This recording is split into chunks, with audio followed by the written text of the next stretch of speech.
How do they do this? Seriously, how does this team keep finding a way to win games? In a lifetime that I have found ways for the Browns to find new and creative ways to lose football games, they find ways to win football games. That record at that stadium is incredible. The fans are great. I love Joe Flacco. I love Amari Cooper. I love David Njoku. I love Kevin Stefanski. I love MJ. I love Greg Newsome. I love Wyatt Teller, the lone starter left on that offensive line. Dustin Hopkins again. Oh, man, this team. Wyatt Teller's calling him the Cardiac Kids 2.0. We all had about a heart attack watching that game yesterday, but the Browns are playing winning football. Call it for what it is, man. They are a win away from the NFL playoffs. With dealing everything that we have, I think it's been trying. It's been hard. But, man, does it make it that much sweeter what this Cleveland Browns team has been able to do. We have a lot to get into this morning. We'll get to all of it on a Victory Monday right here on Big Play. Welcome to the show, everybody. I am Matt Fontana. He is Ryan Tyler. Good morning. A very, very happy Monday to everyone. You know, Ryan, happy Monday is usually not a real thing, right? It's Monday, but nonetheless, what a win for the Cleveland Browns yesterday. Yeah, I know the Hail Mary. Was it Darnell Mooney, right? Hit him in the chest. Yeah, I got it. All right, fine. Just to start right there, that's some good karma. I think that's a little bit of the football gods with a little ray of sunshine down on the Cleveland Browns. Yesterday, I tell you, it felt like kind of what you would expect in a Bears and Browns game, kind of a crappy day and rainy, playing that kind of game. But, dude, this team, it's so much fun. And I think in sports, the reason that you become a fan of any team is because it's fun. It's because you enjoy it. Doesn't mean that it always goes great and there are lean times and you fight through it, but it makes it that much sweeter when your team finally turns it around. It makes it that much sweeter when your team finally makes a playoff and they have players on the team that you buy their jerseys and you're telling your kids about sitting down and watching. I watched that game with my 5-month-old daughter yesterday. It takes every and I got to tell you, Ron, did she enjoy the win? Well, the problem is on some of those Flacco interceptions, like she's sitting there, she's awake, but like I want to jump out of my chair. We'll talk about Flacco overcoming those interceptions. Not quite all his fault, but you know, again, it's a microcosm of the season of seeing overcoming all the issues that they have had. But you know, that is the fun part of being a fan, and it's finally fun to be a Browns fan, right? It's finally fun to be a fan. Everything over the years, over this year that you've gone through, there's nobody that's a fan this morning that's waking up in a negative light, or at least you shouldn't be. I don't know why, if you want to say that you're not a Stefanski fan or you don't believe in Joe Flacco, I don't know, whatever. You cannot wake up this morning as a Browns fan and not have a giant smile on your face. As we always joke, the coffee tastes just a little bit better in the morning. 1 second, please. If you're so apt, the garage beer tastes just that much a little bit better at 9 o'clock in the morning. I don't know, you're doing what you do. Maybe you're off for the week. Of course, holiday coming up too. Dude, that was so much fun. That was so much fun to watch the game. And I think like most fans, there was a time maybe it wasn't going to go our way. You know, Flacco overcoming those interceptions. And there were the tweets. Oh, man, okay, Flacco's finally come back down to earth. You know, I tweeted about maybe the Flacco falter is finally happening. But the resiliency of this team to not crawl into a hole. Because it was easy to say, you know what, they fall in this game with the offensive line. What did you want them to do? And you still would feel good about the rest of the season and still getting into the playoffs. My point is, there was every excuse and, frankly, a lot of reasons for the Browns to fall that game yesterday and not get the win. And they didn't do that. They did not do that. That throw from Flacco to Amari Cooper is adult-rated content. There had better be a sensitive post on that when you post that video on Twitter. Adult content is what that is. Splitting 3 defenders, Cooper with a hell of a catch, The other one was that Cedric Tillman one. Was it Tremaine Edmonds? The ball literally touched his 2 fingers and his thumbs. Your thumb's a finger, I get, but it's your thumb. It's not your index finger. But anyway, it goes through his fingers, and Cedric Tillman still catches it. Joe Flacco is a magician. He is an absolute magician for this team right now. And he makes that gutsy-ass throw, and Amari Cooper tight-roping it. I mean, we're going to post our Twitter question this morning. Give out your game ball to somebody yesterday. I think you could go Amari. You could go Flacco. You can go to David Njoku. You want to go to the defense, getting a couple more interceptions. We'll talk Myles Garrett this morning as well. But a game ball. We'll put that up at Matt Fontana's show. Vote on that. Drop us a follow there if you can. But Joe Flacco has come in and, dude, has blown it away. Like, for what we thought he was going to be, a game manager type, he came in. Here's the stat that they gave me on ESPN last night. So I stole this and I tweeted it out. That Joe Flacco has 939 yards in his first 3 games for the Cleveland Browns. That is the 5th most in NFL history for any quarterback in his first 3 games with a team.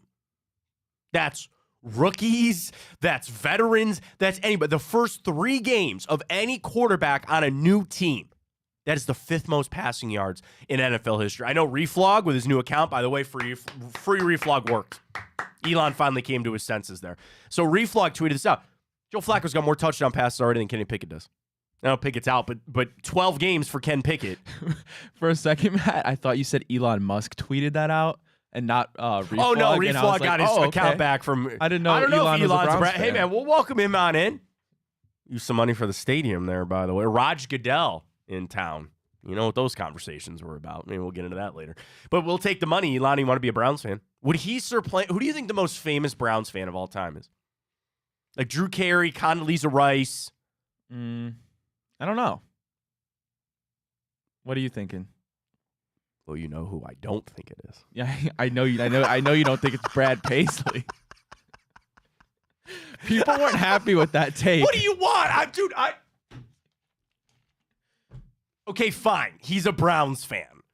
Because I had a lot of people say, if you don't know about that, is that Brad Paisley is a self-proclaimed Browns fan. And he also apparently is a Guardians fan. He got us the number 1 overall pick for the Guardians, so thank you very much, Brad. But I go back to a clip on Hard Knocks when he came out to see the team. And he's standing there, and there was a clip that he's talking to some players. And Joel Bitonio walks up to him, and Brad Paisley didn't know who Joel Bitonio was. And I go, wait a minute, man. And I said, I know that he is a multimillionaire, Grammy Award-winning artist, and he's busy. He's on the road. But any Browns fan would know who your all-pro guard is. It's Joel Bitonio. We know guys that are 5th string on this team. Unfortunately, I've had to play this year for the Browns. So that's my only knock. But people came back like, no, man, he's been a fan since the Sipe era. And I was fine. Fine. Today on a Victory Monday, I'll give Brad Paisley his fandom. But if Elon Musk wants to be a Browns fan, I'll welcome him on in. Cut a check, bro. Cut a check. Build the stadium. The X. It's a good name for a stadium. The X. We'll take that right there. If Elon wants to join on the bandwagon. I feel like there are a lot of bandwagon fans right now for the Cleveland Browns. It's so much fun, man. Like yesterday, and yes, the Cardiac Kids 2.0. Yeah, you get done with that game and you feel like you just got done with a workout. Your chest is pounding. Your heart's racing. And this team... I mean, they fight. And that's a culture that we have tried to get here for a long time, that they're like the Goonies. Goonies never say die. And they don't give up on games.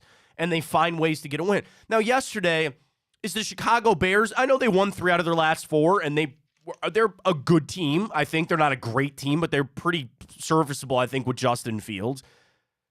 Again, you could have just rolled over in that game. You could have said, hey, man, we got 3 interceptions from Flacco. We're decimated on the offensive line right now. You could have chalked that game up, but they don't. They don't do that. And I think that bodes well as we're getting ready for the playoffs. You want to know the joy that I'm going to have, too? Because I know Baltimore, they clinched last night. We'll go around the league. What the hell's wrong with Jacksonville? And now Trevor Lawrence is in concussion protocol. You see that this morning? I did. But Baltimore sent out, they're selling their tickets for the playoff games. And I know the Browns will be on the road. But Ryan, I get it's so we might have a week 18 game. You might have a week 17 game. and this might make me cry. I'm dead serious here. You're going to have a game that you might sit all your starters. Think about that. Normally, it's the other way around. We're facing the Bengals when they put their scrubs in there because they already clinched the playoffs. Tables have turned. Now, that game might mean something, for them making it or for the Browns seeding. Right now, Browns staring down the barrel of that 5 seed, man. I mean, they just the improvement, and we know that not all the games went their way this weekend. Certainly some did. But they have put themselves in this position because they take every game so seriously. And you face a Houston team this weekend battling their own injuries, but you cannot count this Browns team out. Seriously. You cannot count them out of games that no matter how bad it looks, no matter how many injuries they face, they somehow just make the plays. They are just somehow finding a way to win. I know they're having fun with it. We're having fun with it. And that is momentum. That is where it's building, where every week there's, man, we got a shot in this. Like, we're going to go out there. We're going to execute our game plan. Even when the chips are down, we're going to find a way. I think credit to Stefanski for that, credit for the team leaders, and certainly credit for Joe Flacco. Our Twitter question is up this morning on who gets your game ball. I just want to start with Joe Flacco, man, because I just, again, that throw to Amari Cooper. Those are throws that you see on highlight reels from premier elite quarterbacks. And I know in that situation of the game, you needed to somehow make some sort of play. And in another world, that ball gets picked off and it's going for a pick 6 and all that. But he threaded that in there. And the way, can you tell I've watched this play like 100 times already? The way he throws the ball, it looks like it's almost in slow motion, but then the ball just rockets out of his hand. And he gets it to Cooper. I know they ran into each other. He tight ropes it down the field. The play from Joe Flacco, the shift of the offense, too. I mean, we'll get to Stefanski Coach of the Year because they did that this morning on ESPN. They ran through Dan Graziano and it was Graziano, his overreactions, and he talks about Stefanski and the Coach of the Year. I want to give my flowers to Joe Flacco. I will give my flowers to him all day, but you can't forget about the shift that the offense had to make. Of all these things about, okay, you got a new quarterback. What does he do well? Oh, wait, we're missing guys on the offensive line. How do we handle some of the pass rush here? How are we running the football? The shift in this offense has been insane, and you had to do it in the middle of a season. So you give Flacco credit for picking it up quick, but there's a lot that could go to Kevin Stefanski for that game too. There's a lot to be said about the play calling that is happening from Joe Flacco. People want to jump on now all of a sudden the future with him, right? And listen, we all know he's probably, if he wants to play next year, what I would imagine that he, at this point, will. I don't know if the future is here. And I don't want to think about it because it kind of makes you a little sad, right? Because here's this guy that people are buying jerseys. It's a borderline statue conversation now with Joe Flacco.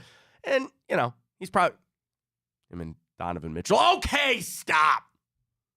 They're not going to be here one day. It happened. But it's so much fun to watch. It really is. And he's doing it in a different way. And there's a big conversation to be had about what you exactly need out of the quarterback position. But I got to say, and David Njoku deserves a lot. I think Amari Cooper deserves quite a little bit for yesterday. But I think I got to go Joe Flacco on my game ball for yesterday. Ryan, please cast your vote. Who gets your game ball for yesterday? Yeah, I want to give it to Flacco again, but I'm not going to since I gave it to him last week. I'm going to give it to David Njoku. That's fine, man. I mean, I tweeted about this. I said my favorite thing to do on Sundays is watch David Njoku run after the catch. I mean, it's just so fun because the first person who touches him isn't going to be the one who brings him down. And when he starts doing the hurdles and the leaps, it's so fun to watch. And then also credit to him because that was a fantastic touchdown catch that finally got us on the board. And what a throw, too, from Flacco, because you know what he saw? He saw the defender's back. And at that point, which it was face guarding, I don't know how they didn't call that, but whatever. And when you see that as a quarterback, you know that the defender can't see the football. He's turned around. And Flacco put it at a perfect spot for Njoku. To talk about David Njoku, 10 catches, career day on that, 104 yards in the touchdown. It's finally what we all thought with David Njoku. Early in his career, injuries, drops to a point. I know he's battled them this year too. But David Njoku is a physical specimen. we see him walk around without his shirt on, and he's fast, and he was a high school high jump champion and all that. But it kind of took Joe Flacco maybe to unlock him. Now, that being said, you don't have as many of the receivers anymore. You've missed some playmakers. You're not running the football as much. You needed somebody to step up. And it's been Amari Cooper and it's been David Njoku. Those two guys have, I don't know where you'd be without those. I mean, really, those three, Flacco, Njoku, and Cooper. I don't know where this offense would be without those guys. But it took a little while for David Njoku, and it finally paid off. It finally paid off. He got that contract extension. Everybody's waiting for him to live up to it. And oh boy, has he. And I look at offenses in the NFL, the vast majority of the really good ones have a really good tight end. And they throw the football and they execute it there. So I understand the vote for David Njoku. I assume he's going to get a lot this morning. We discussed Kevin Stefanski already a little bit too. I mean, changing of the offense, we'll hear from him in a second too on that Hail Mary. I mean, he deserves a lot of credit for this, for the stabilization that he has brought, for everything that he's done as the head coach, certainly there. And then the other, I think defensively you can make a case, certainly Amari Cooper on all that. So vote on your game ball for the Browns game for yesterday. We'll get into a lot of that continuing on as we go. Let's hear from Kevin Stefanski because coach is a lot like us, man. First up, hey, Kevin, what did you see on that Hail Mary when they chucked it up? You see it hit the chest of Darnell Mooney. Here's Coach Stefanski on what he saw on the Hail Mary. I blacked out. I don't know. Yeah, I mean, honestly, that's this season, Jake. I mean, there's going to be times that you just got to trust your guys. And again, that locker room, I trust that locker room because they work their butts off, and then they fight like crazy. We all did. You're like, no! You're like, yes! No! Yes!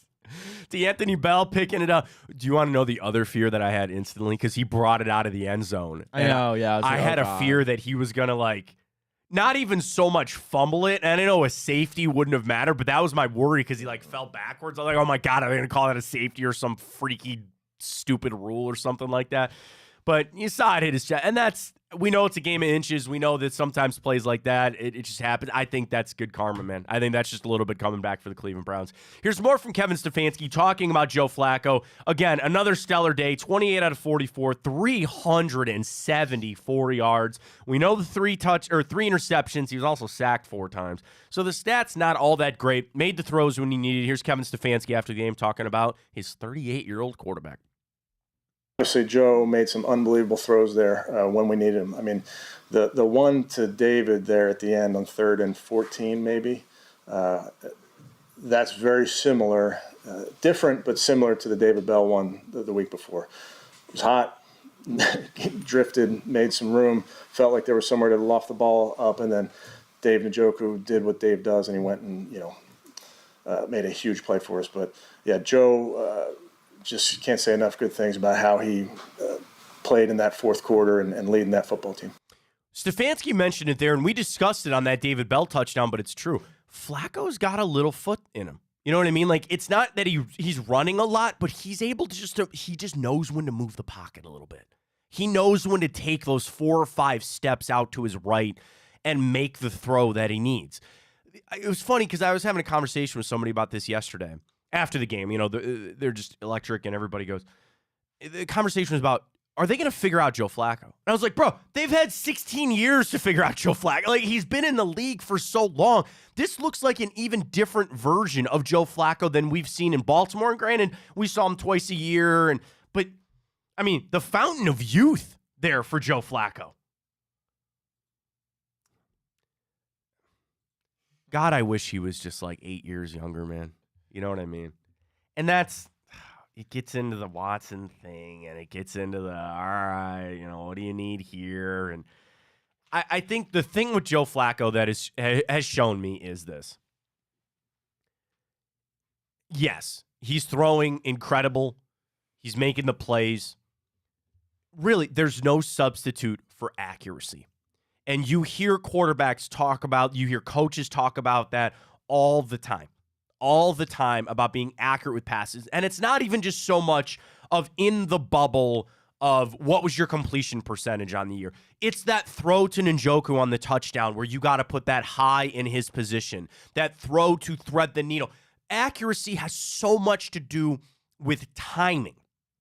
And I know the timing was off on some of those interceptions. We're going to hear from Flacco on that next. But it's accuracy and the timing. And if you can get that, you are going to have success as the quarterback. And how I apply that to whatever happens with Deshaun Watson next year when he comes back and plays.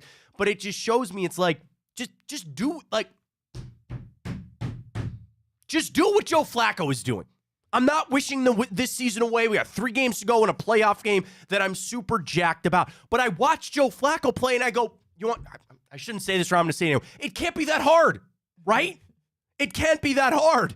And I know it is. And I know Flacco is making it look that easy. I know Stefanski is making it look that easy with the passes. But with Joe Flacco coming off the couch at 38 years old and he's slicing and dicing up defenses, it can't be that hard. Just do that. But God, do I wish he was 8 years younger. I don't know if I'd quite make the trade of I would age 8 years if I could take 8 years back from him, because I'm feeling already at 34. My back hurts, my leg hurts. I get it. So, but I look at it, it's like, dude, could you imagine if he was just 8 years younger? Could you imagine that? What you just found with Joe Flacco? A lot with him. So, all right, let's talk about the interceptions. Let's get to Flacco. So we know kind of overcoming those interceptions, but there was a specific thing that I want to play here from Flacco. And it's at the end. I want everybody to listen to this. So here's Joe Flacco after the game. The question was, how do you kind of overcome those 3 interceptions? Here's Flacco, sound courtesy of the Browns. Believe me, part of you wants to crawl into a hole somewhere and hide from everybody, but it's just not. You can't do that. Especially somebody like me. I mean, I've been in this league a long time, and you've seen so much happen. You just have to keep your eyes on what's next. You have to continue to look forward and continue to, have faith that your teammates are going to, get themselves in the right positions for you to get the ball to them. That last part. And I'm not saying that was him kind of being like, your guy's in the right spot. The Cedric Tillman interception, or that one, I mean, you got a 16-year vet and a rookie that just weren't on the same page. And that happens. The Njoku interception, dude, he was wide, the blank open. He was. Now, if you watched that again, and I'm sure Jake Burns will have this in the OBR breakdown. They do a great job of their film breakdown. There was a high safety. And I watched this play. I actually rewound it on my TV because I wanted to see it again. So I go, wait a minute, why didn't you throw it more towards the middle? Because he put it on Njoku, and that's when it allowed the defender to get back in the play. Now, make no mistake, that was a hell of an interception. I don't remember who exactly it was for Chicago. Edmonds, was that the Tyreek Stevenson one? It might have been. But he makes it because there was the high safety. That, I think, is a missed throw there, from Flacco. The Cedric Tillman one, okay, you kind of just had some guys making some mistakes in the right spot. I don't want to say you got to live with that, but we have to remember that Flacco's been here a month. He's still trying to get on the same page, and you were able to rally. You were able to come on the other side of that and go out there and get a win. Flacco's seen a lot of football. Next question to him here after the game. Have you ever seen a game quite like that, Joe Flacco? Well, I think in the moment you wouldn't think so, but there's had to be games like that I've played. We've played so many games, ugly games, throughout the first 10, 11 years of my career. This was definitely one of them, wow. Got to give so much credit to our defense. Was that an ugly game? Kind of, Joe made it sound like that was an ugly game, and you won it. Do you feel like that was an ugly game yesterday, Ryan? Kinda. That's as he said it. It got me thinking, because I was like, it's just the interceptions that makes it ugly and the turnover. That and it was a little sloppy at times. I think that was an ugly. Hey, man, an ugly win's just as good as a beautiful one. It's very true. A win is a win. So with Flacco, those throws, I think you're going to have to clean it up. All right. Myles Garrett, man. And I know Hayden Grove, Cleveland.com, he put out 4 different pictures from 4 different plays from 4 different photographers, and every single one of them, Myles Garrett was getting held. Myles Garrett did not get a holding call yesterday. Now, the incredible thing was, how many pressures did he have yesterday? No quarterback hits. I think they somebody. I heard it this morning. I think they gave him like 11 pressures or something like that. No, he didn't get a sack. 1,200 on our Typico boost, Ryan. Dave tweeted out this morning. He goes, the referees owe me $650 because he put a large wager. We had a Typico boost plus 1,200. David Njoku, anytime touchdown score. Joe Flacco, 250 yards, and Myles Garrett to get a sack, and he couldn't get there. It's insane. Let's play Myles Garrett. After the game, you'll hear the question. Go ahead, Myles. I don't want to get you in trouble again, but... Ask Roger. Ooh. Did you talk to him? No, I didn't talk to him. But, you watch the film and you ask Roger. 'Cause I know what the question's going to be, and not finna hit me over the head with anything else. Ask Roger. Wow. So we know he got fined $25,000 for being critical of the officials. I got an idea. You know what? We tried to solve the officiating problem. I got an idea, Ryan. For every time the NFL fines a player for being critical of the officials, take that money and put it into the bankroll of making these guys full-time. The crazy thing, and there's a list out there somewhere. You might be able to find it quick, Ryan, of the jobs of the NFL referees. That is not their full-time job. One's a lawyer. Another one's a finance. Seriously, go look it up. Google it quick. NFL referees' full-time jobs. One's a lawyer. You want to know the one that always sticks out to me? There's a guy that's like an elementary school principal. Seriously. There's another guy that's like an athletic director somewhere. This is not their full-time job. They have, I know the offseason and all that kind of stuff. All right, we got Brad Allen, a nonprofit CEO. A nonprofit CEO. Okay, there you go. Trey Blake is a software quality assurance manager. Okay. Cleet Blakeman, an attorney. There you go. That's the one, yeah. Carl Sheffers. Everybody knows Carl. He's a sales manager. Land Clark, chief building official. Alan Ack, tax manager. Adrian Hill, aerospace software engineer. Wow, Josh and Sean Hochuli, financial advisor. Yeah. Financial. That's what I'm saying. They all have full-time jobs. Do this, NFL. That $25,000 and every other time that somebody gets fined for being critical of the officials, you racked up a good salary last week with the Chiefs too. Why don't you make these guys full-time? Clay Martin, high school administrator. That's it. That's what I'm telling and you. Basketball coach. There you go. There it is. There you go. How does he coach basketball this time of the year? But I don't know. You know what I mean? And I don't think that completely solves the problem, but still, it is insane. And there's only one way to fix it, and that's what Myles Garrett's doing. He had to spend $25,000 to try to fix this. But do you want to know what my fear was? It's exactly what happened. They said, fine, blank off. Watch us not make a single damn call for you. There was only 2 paths out of that. Myles is critical. They're either going to go, you know what? I think he's right, and maybe we need to watch this a little bit closely. You knew that they were not going to do that. They were going to get vengeful, and they were going to get spiteful, and they were going to go blank off. We're not giving you a damn call in this game. Not a damn call in this game. And I don't know if Roger cares or not. He was at that game yesterday, sitting with the governor. Was he? Yeah, the wine was there. They got to get that stadium figured out. It's not to derail from the Myles conversation for a second. It's really going to start coming to a head here this offseason. They got to start getting some things ready to go. So I had no idea they had other jobs. Yeah. Oh, yeah. All those NFL reviews. Yeah, other jobs. It'd be like you and I. Like if you and I, hey, what do you do? I host a radio or a TV show. Big play. And engineer. Ryan's an engineer. A voice talent, I guess. I don't know. My voice sounds like crap today, but anyway. And then you and I just get on a plane on Saturday and fly to whatever city and go referee a game, and then we go back. It's fine. That's how it goes. But, yeah, so Goodell was here. He always travels around to games, and he did the thing in pregame where he handed out Super Bowl tickets to somebody. They do that for all the teams, all that kind of stuff, too. But sitting down, and apparently he was here all weekend.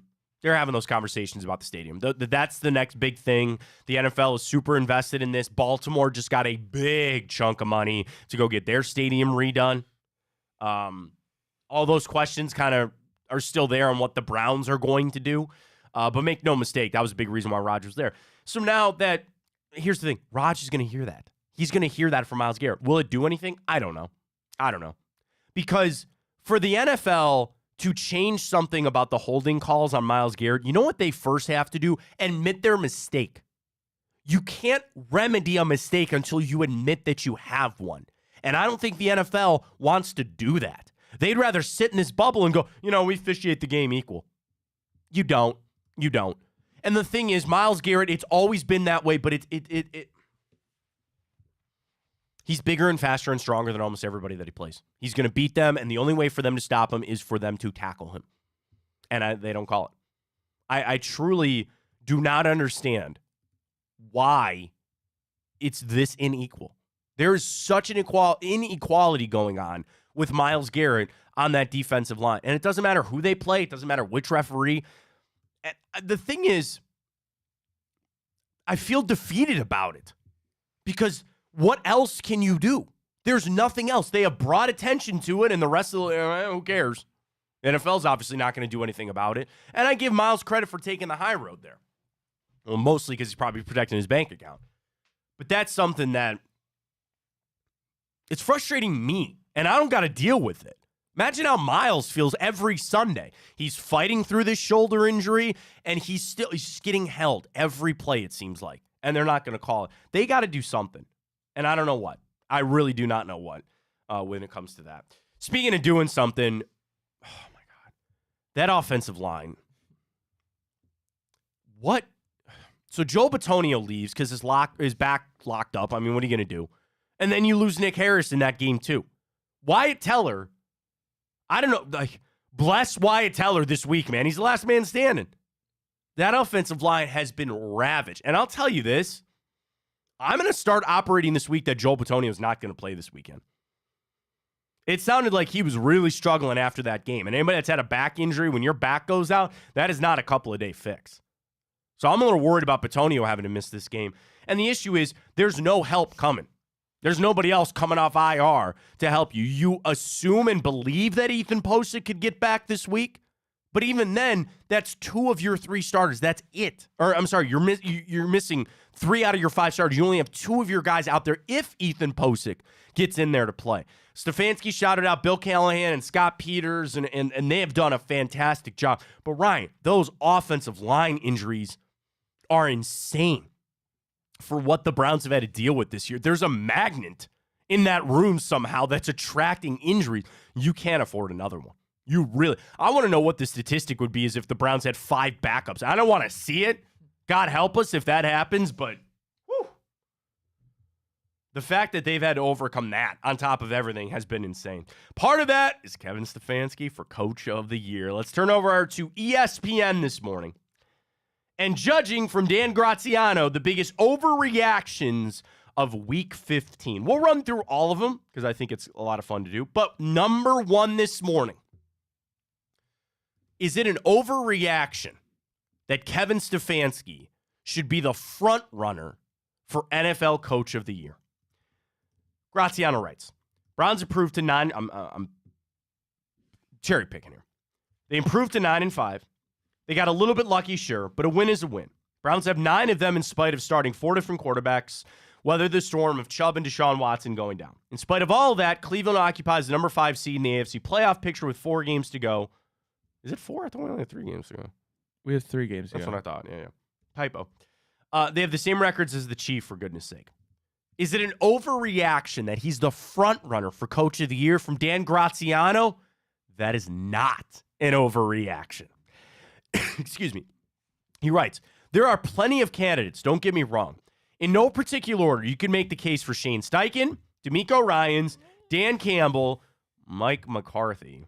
Not after yesterday, bro. Zach Taylor, and Mike McDaniel. Zach Taylor, get out of here. And the same thing with Mike McDaniel. I'm not going to list them all, and I'm sure some people will be upset with me for omitting their guy, but you get the picture. It's a crowded race. Graziano. This award tends to go to the coach of a team that exceeds its preseason expectations. That might make D'Amico Ryans or Shane Steichen the leading candidates. Everybody thought the Texans and the Colts were going to suck. But if you believe that it shouldn't be the main criteria and you assess in a way which coaches manage their teams through the difficulties of a season, then you have to tip your cap to Stefanski for holding things together in Cleveland. Right now, he's winning with Joe Flacco in 2023. Think about that. That is exactly what Dan Graziano wrote there. And you see it. How could he not? Like, seriously, how could he not be in the running for this? And I hope, because don't forget that it's an AP award. The NFL and the MVP and all these awards are the coach of the year presented by, well, okay. The NFL, currently the most widely recognized award is presented by the Associated Press, right? So the AP does all this other kind of stuff.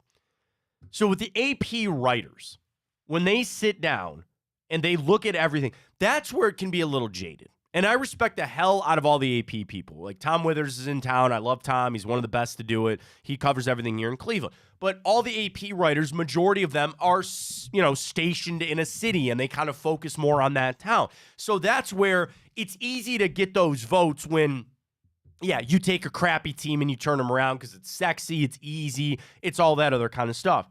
But when you really do that deep dive, when you really start to look at what has DeMeco Ryans done for the Texans, what has Shane Steichen done for the Colts, and I'm not discrediting what those guys have done. It's been incredible. They don't hold a candle to Kevin Stefanski. They don't. And part of that is what we're doing now and what is going to hopefully start happening. There is campaigning for this. Make no mistake, there is campaigning for this. Brock Purdy got done with the game yesterday. You know what he was doing? Campaigning for Christian McCaffrey to win the MVP because there are still people making these decisions. So there's going to have to be some public push or some public, I don't want to say outcry because it'd be if he didn't win it, but all of that stuff matters. So the more that even national people like Dan Graziano write, or the more that it gets talked about, the groundswell is going to start. And the push for Kevin Stefanski to win Coach of the Year, there's your possibility. I think it's a real thing.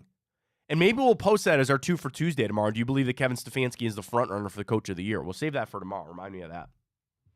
But I would think of the job that he's done. Do they have the best record? No. But as Graziano writes, it's about what you have had to overcome.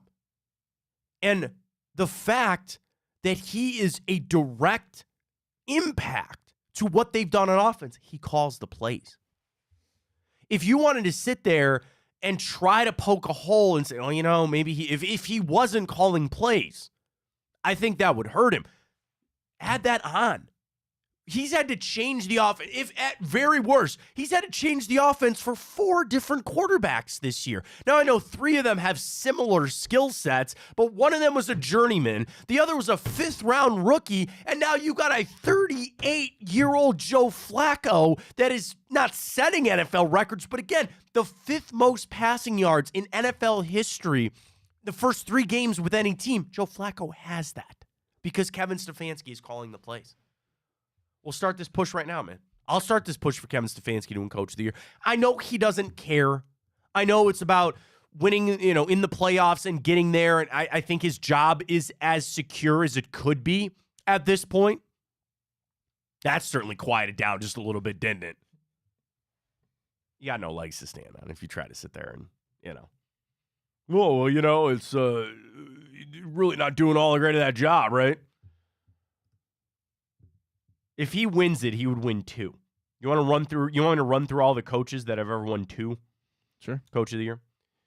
Ron Rivera, Bruce Arians, Bill Belichick has won 3. Bill Parcells 2. Dan Reeves 2. Chuck Knox has 3. Joe Gibbs has 2. Don Shula, George Allen, and George Halas. The vast majority of those guys are in the Hall of Fame. The only one that isn't, again, Belichick and Rivera and Arians, they're still, relatively new. The only one of the older guard that's not in is Dan Reeves. Dan Reeves. And I know he's come up before, but,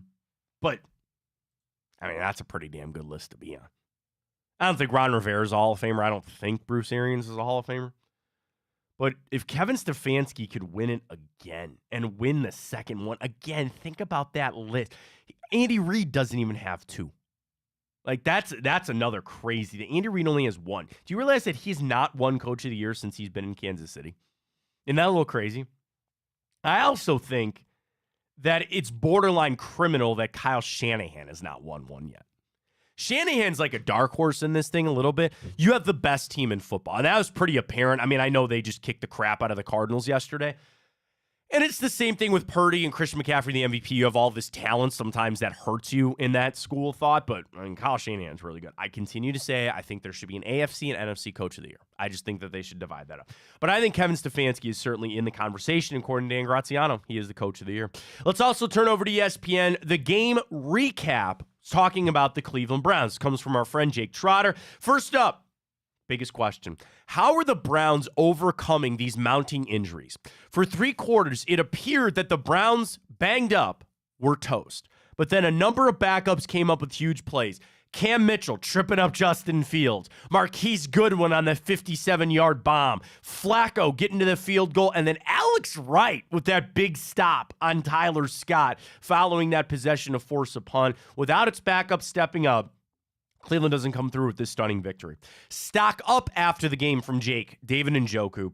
He finished with a game-high 10 receptions, toe-tap touchdown, and that huge third-down reception to keep the game-winning drive alive. Stock down, offensive line. Bitonio's back locked up. Browns were down to just one healthy starter in Wyatt Teller. As a result, they struggled to establish the line of scrimmage. I mean, what did we finish, 20 rushing yards or something like that? I mean, it was something incredible. 29 rushing yards, sorry. 29 rushing yards in that game yesterday. I mean, when you got all those backups in there, it's kind of what you expect to do. That's credit, though, to Joe Flacco. You got to throw for 347 yards, for 374 yards. That's what you got to do. Get out there and get it done.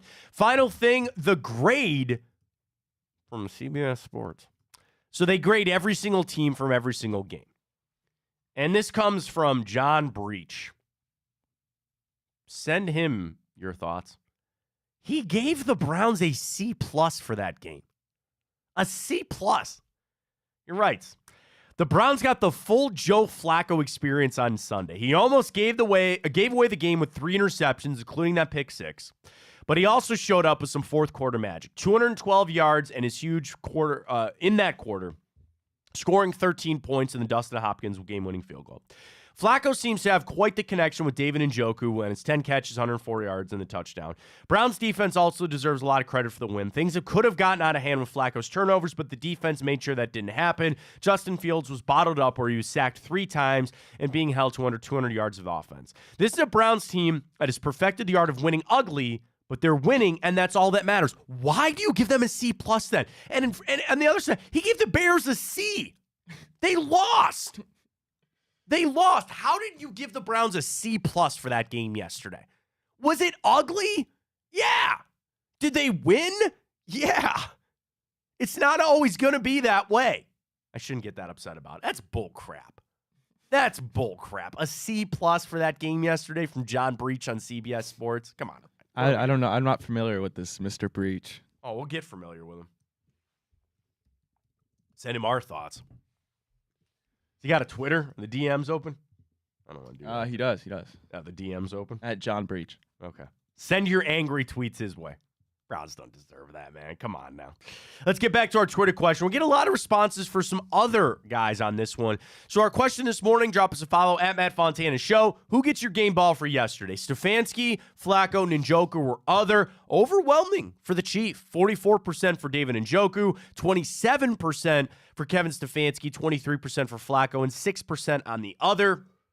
Total Browns Move on Twitter says the defense. Arthur says JOK. Got another one for JOK from JP. And Kenny Mack says Greg Newsome was pretty locked down. What about Amari Cooper, man? Are we selling Amari Cooper a little short here? Come on now.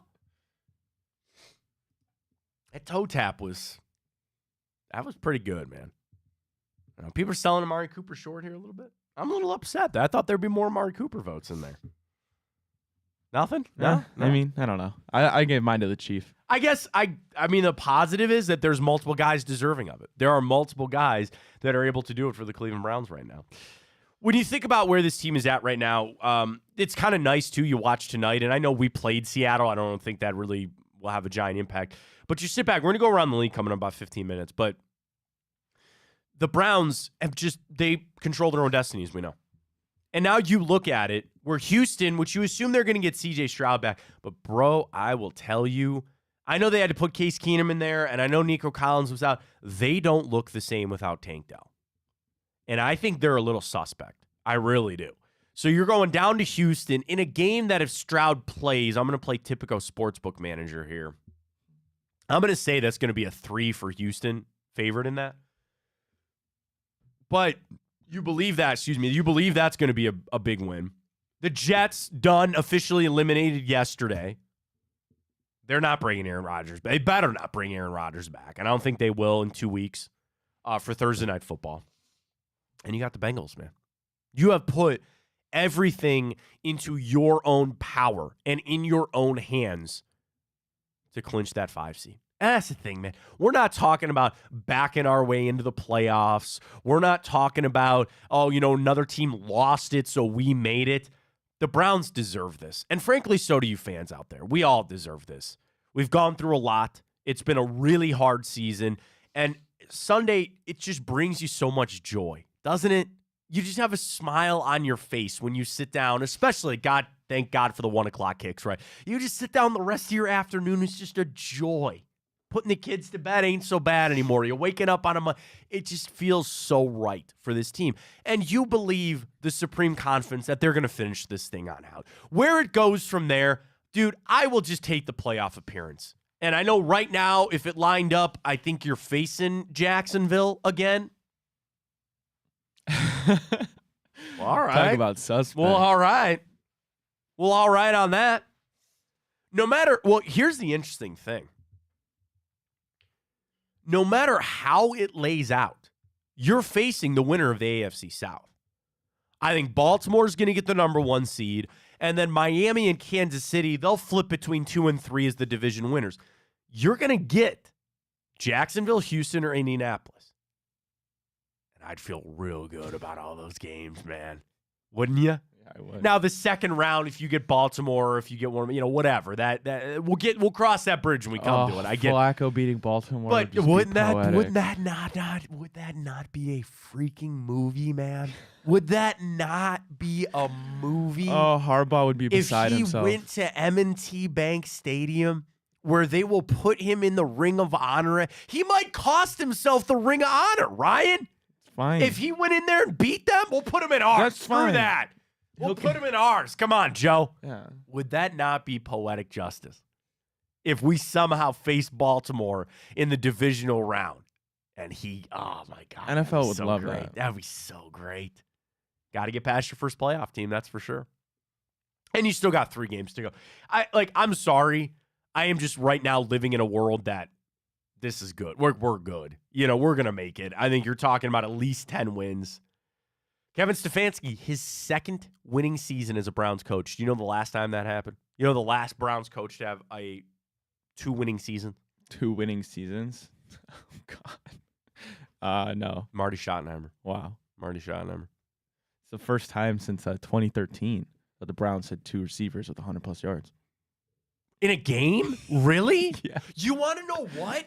That's right. Because when it was Odell and Jarvis, they never got that. And everybody would. You're right. Do you know who it was? I'm assuming Josh Gordon. Yeah. Like Jordan Cameron? Yeah. Was it? Yeah. All right. Point for Matt this morning. Nice. I like it. There you go.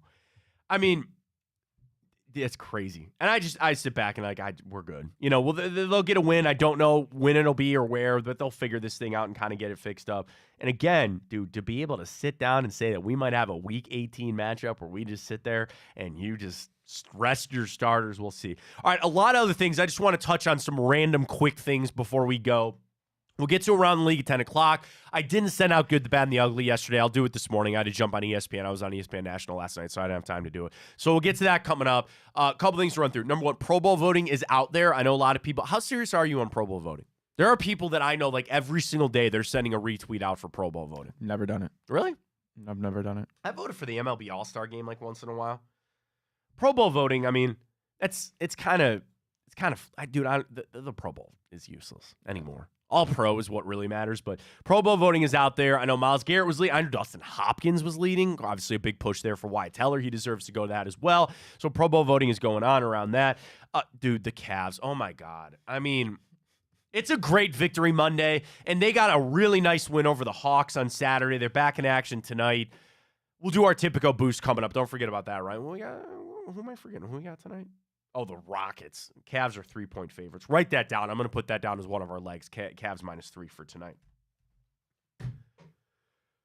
Darius Garland fracturing his jaw and an arthroscopic surgery there for Evan Mobley.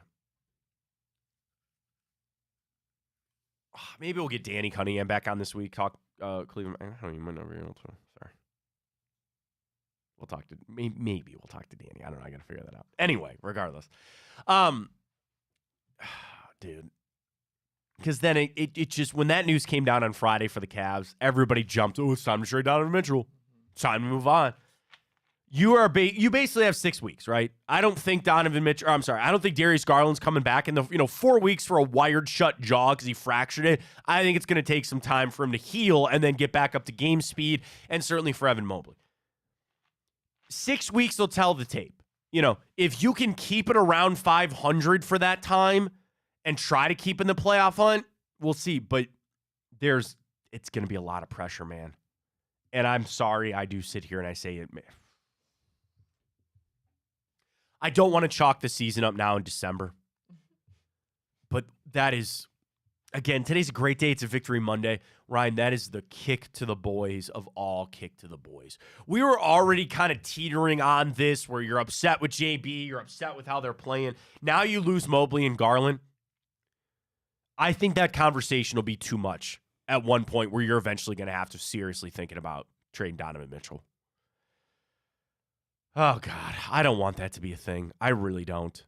That's so hard. That is so tough. All right. I mean, they're just going to have to find a way. And it'll start tonight with the Rockets. We'll do our Tipico boost. If you want to join us on our Tipico boost, send us a leg of a parlay. So we'll do a 3-leg parlay. I already said Cavs -3. Ryan will make his pick. Whatever you got. Player prop, over, under. Get any of that in, and we'll do that coming up with our friends at Tipico. I'll remind you about them coming up as well. Kyle McCord left in part because of NIL money. What the hell did he think he was going to get? So he transfers to Syracuse. Okay, fine. But then it comes out, the two reasons. He wasn't guaranteed to be the starter, and there wasn't enough NIL money. Dude, I hate getting on this soapbox that's on my lawn that I'd really appreciate if you didn't step on and get off if you could. This is insane. This is ruining it. This is ruining college football. The transfer portal and NIL are a freaking joke. And they need to do something about it. They need to make some changes. He left because he wasn't getting paid enough. And I've always been one, I have supported NIL. These players have a right to go do whatever, get the money that they want. I saw this video. I can't even remember what school it was. But it was something like the women's basketball team and then the gymnastics team. Right, they got to choose between like a brand new Jeep or a brand new like Ram 1500 or something. There's a video where they pull the sheet down. They got these two cars. They just get to pick. That's awesome. Fantastic. Great. Good. But when you combo it with these players think they're going to hold these schools up for money, when you like, what planet does Kyle McCord live on? What world does he live on to understand, like, yeah, this is going to be an open competition, and the money, I'm sure he was getting, and you want to know the real reason. He was so soured in Columbus that I'm sure there wasn't enough NIL money to go around. It's a sad state of affairs in the NCAA. It is a sad state. And now we're in the thick of it, right? Of guys transferring again. And there's articles about the best transfer quarterbacks and guys doing it 3 or 4 times. It makes me sick. Did you see on Chico's show? I forget the name of who he had on, but he was talking about Cam Ward, the Northern Washington transfer. Washington State guy. Yeah. He said that Cam Ward met with the Buckeyes, I'm sure he did. told them that he wanted a couple $1 million, I'm sure he did. and the Buckeyes laughed at him. I'm sure they did. I'm sure they did. And there's an idea that like the team should just do this. You know what I mean? Like the actual team should just set aside money from their boosters or this. Dude, it's so bad. It's really bad. And the thing is, I'm not fighting it for guys like Marvin Harrison. I'm not fighting it for guys that I think frankly deserve it. It's this kind of crap. Guys getting hundreds of thousands of dollars because they think they deserve. You want to know one of the things and one of the type of people I know, that really annoy me in this world is people that just think they deserve things. That they think they should just be handed things. You know, I was a top level recruit. I just deserve all this money. It's really old guy. I know. I get it. It's old guy, get off my lawn, and I hate it. The NIL freaking sucks. The transfer portal freaking sucks. It's disgusting. What's worse for college football, the transfer portal or NIL? I think it's the transfer portal. Because you want to know what? The transfer portal helps solve some of this NIL stuff. And I'm not saying that these players should be locked into where they go. Coaches come and go as they please. Players, and I've said this and I'm going to say it again. Here is my fix. You have 5 years from your high school graduation year. You have 5 years to use up your eligibility. You still only get 4 years to play. So if you get hurt 1 year, you take a red shirt 1 year, you're out. You get a one-time transfer without penalty. You want to transfer again, you have to sit out a year, and again, that knocks off your eligibility. But you get 5 years to do it. The other reason is I like the turnover in college sports. I'm sick of seeing some of these guys play 6 or 7 years. I'm done. Get some new blood in there. Who was the first name you thought of? DJ Ungalele, you know my answer to that.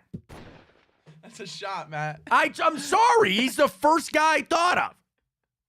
He has become, unfortunately, my voodoo doll on this. I just keep poking him. It's him. But you got all these guys that hang around for.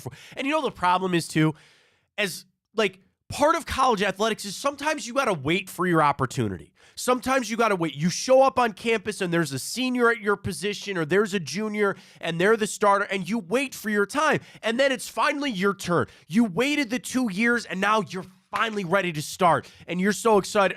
You know what? We got this guy in the transfer portal. Sorry, you're back to the bench. And then what does that guy do? Transfer out of here. I'm gone. 2. It's bad. I don't think it's good. I don't think it's good. 5 years to use up 4 years of eligibility, one-time transfer, and if you redshirt either medical or regular, okay, fine. You get your 5 years to use up your 4 years eligibility. That's it, and then move the hell on. That's Tell me how you really feel. Dude, it's so bad. And it's like, again, I feel bad because Kyle McCord was put in a tough spot, but like, oh my God, he had the stones to go, you're not paying me enough and you can't guarantee me to start. I'm going to leave. Who do you think you are? Who do you think you are? And yes, there's a world that the quarterback that they bring in is worse than Kyle McCord. Stop laughing. Okay, I know that it seems like there's only one way to go and it's up. And they can probably obviously not getting Cam Ward now. My guy's Malik Murphy, man. That's the guy I circled now. And if Arch Manning moves on, I don't know. Who else? Somebody else is out now. Just this weekend. USC quarterback. Who's the USC quarterback just entered? Former number 1 overall guy. What do you mean? Former number 1? Malachi Nelson. Nelson, former number 1 quarterback at USC, and he's leaving. He's out there. Why is he leaving? I don't know.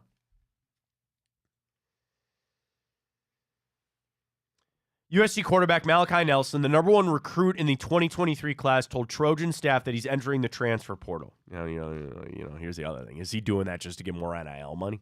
Maybe. He was initially committed to Oklahoma out of high school, but then decommitted when Lincoln Riley left to go to USC. Nelson was the number 1 quarterback. He played in California. He enrolled at USC early, sat behind Caleb Williams, appeared in 1 game. Yeah, so why the hell would you leave? Right. Huh. He did use his red shirt, so now he still has 4 years of eligibility. Maybe he doesn't trust Lincoln anymore. Very possible. But there are guys out there. And that's the crappy thing, because, again, Lincoln Kleinholtz and Aaron Noland and Devin Brown are all sitting there going, hey, man, here's our shot. Nah, Ohio State's going to go get a quarterback in the transfer portal. You think so? Oh, yeah. Yeah. Oh, yeah.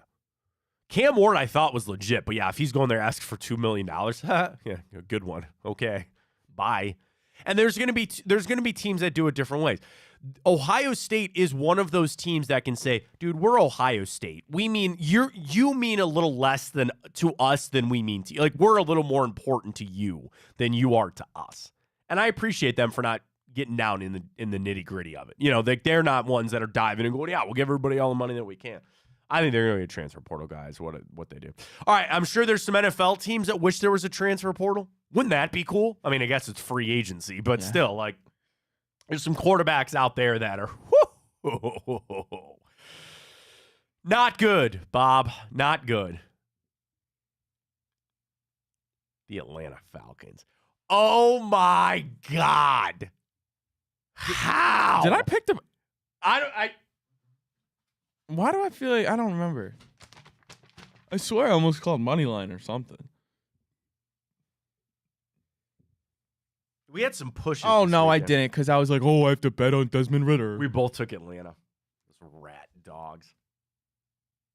That. Literally the only reason I bet was because Desmond Ridder. Yep, that's how it goes. Oh, my God, we both took Dallas, too. What are we doing? I had a bad week. All right, we'll get to that coming up. Around the league, some games that certainly helped out the Browns. We'll go back to Saturday's games as well. Stay with us. Matt Fontana Show right here on Big Play. Let me tell you about Tipico for a second. We're going to do our Cavs boost for tonight. Shot out of can, Ryan. If I said make your pick for the leg, what are you saying? I guess I'll go Jared Allen over rebounds, whatever it is. Okay. Got to step up. So we're going to do a 3-leg parlay on Tipico, folks. Get the boost. And, dude, we were a sack away from a big 1,200 hitter there on Tipico. All the shows use it. Big play, big bets there with Dave and Nick and Ted Ginn Jr. on Fridays. Tipico is the sports book that we all use, and frankly, we all love. They're the best. The boosts are amazing, easy interface to use, and you get the bonus bets right now. So if you sign up, use that code BIGPLAY100 when you sign up, and if you deposit and bet $25 on whatever you want, you're going to get that $100 in bonus bets. For the Cavs for tonight, oh, here's an interesting one. There's already a boost. Now, our boost will go under the Cavs for tonight, too. The Cavs to make 14 or more threes and win is boosted up to plus 333. That's an interesting one. So I'll take the Cavs -3 tonight. Let's get into the same game parlay here. Again, I love Tipico. It's so easy to work around. All right, rebounds. Jared Allen. Oh, I don't have him on here for right now. Let me see if I can do points and rebounds. Allen's not on here. Is there a chance he doesn't play tonight? Huh. We might have to wait for our boost then. All right, we'll get that coming up with Tipico. But sign up today. Use that code BIGPLAY100 when you do. And then, folks, Monday, obviously, one of the best days to be here on Big Play. We're on 9 to 11. Chico 12 to 2. Tonight, come get some. Greg and Blake Williams. I just love tuning into those guys, A, to talk ball, and B, to see what guests they have lined up. You got the Big Play Cleveland show, formerly the Reflog show, and then, of course, Hanford Dixon tonight. All across, everywhere that you need it, right here on Big Play. Sign up. Oh, you don't sign up. Just follow us on Twitter, follow the Instagram, and then follow the YouTube page, because we're up on the YouTube page for our individual show, but we're also on Big Play.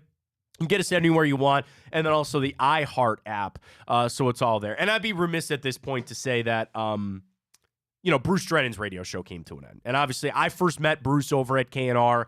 It truly was one of the highlights of my career, that I got to say that I worked with Bruce doing a radio show for a long time. His radio show has kind of come to an end. The good news is, and I saw some people ask about this, he's on Big Play.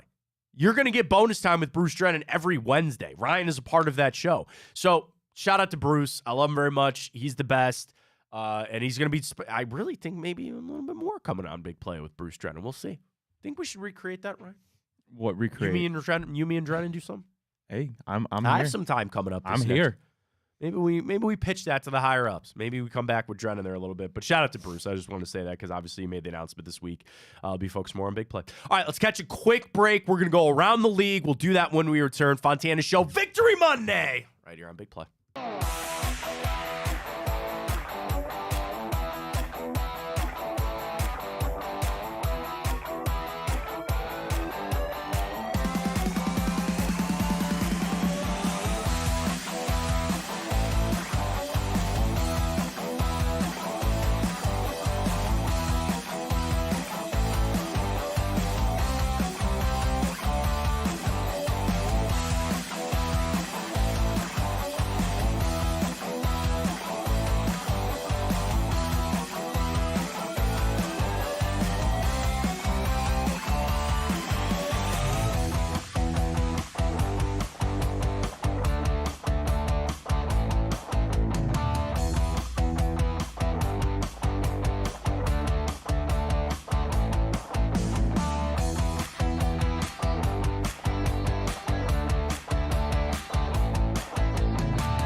As we always do on a Monday, it's time to go around the league. Couple Saturday games. Interesting. What do you think of the Saturday games? I don't like them. You don't? Really? Why? I don't know. I just feel like Saturday I'm out and about. It's fair. I'd rather just marinate in my couch on a Sunday. You and I are cut from the same cloth, Ryan. I hate doing anything on a Sunday. Now, yesterday was interesting because we took the kids to go see Santa, so that was fun in the morning. Shout out to the Cleveland Botanical Gardens. Great time out there. So we were up doing that, sit down to watch the game, and then I had to work last night. So, but yeah, I'm with you. Like Sunday, I hate doing things on Sundays. But Saturday, I like it because even as I'm doing stuff, like I'm in on the games, there's only one game to watch, which is nice. And I like how they spread out 1, 4, and 7. I liked it. So I love the Saturday games. But let's go around the league. Full slate of games. Some help for the Browns this weekend. Some misses. Let's go back. Go around the league. Take it away, Ryan. Well, we'll start with an unfortunate victory for the Bengals. They beat the Vikings in overtime, 27-24. The Vikings had that game, man. They did. What in the hell? That T. Higgins catch was crazy, though. I know. That arm extension was nuts, but the Bengals improved to 8-6. They're still right there for the wild card with us. I mean, the cool thing is, and to be honest, how I feel about it, it's almost like all these teams are in the rearview mirror. Let them win. Now, it doesn't mean that I want them to win, especially in that what is an NFC team. That would have been so nice to get that win there. They somehow do it like, I think it's, let's call it for what it is, bro. Both of those teams are bad. Minnesota, they ran the ball really well with Ty Chandler. They're trying to figure it out with Nick Mullins. There's no real part of watching the Bengals play that make me think they're going to do anything. So the best part is we're sitting up high in our throne and we're looking down at the peasants. That is the Bengals and the Texans and the Colts. Let them fight it out behind us, man. I don't care because we got a little buffer here. But gosh darn it. That would have been nice to get a win there. But nonetheless, Bengals get it. Vikings did cover by a half, but still, that was a tough one. I know, an insane catch. And I'm still don't really believe in Cincinnati in any form or fashion, but that's just me.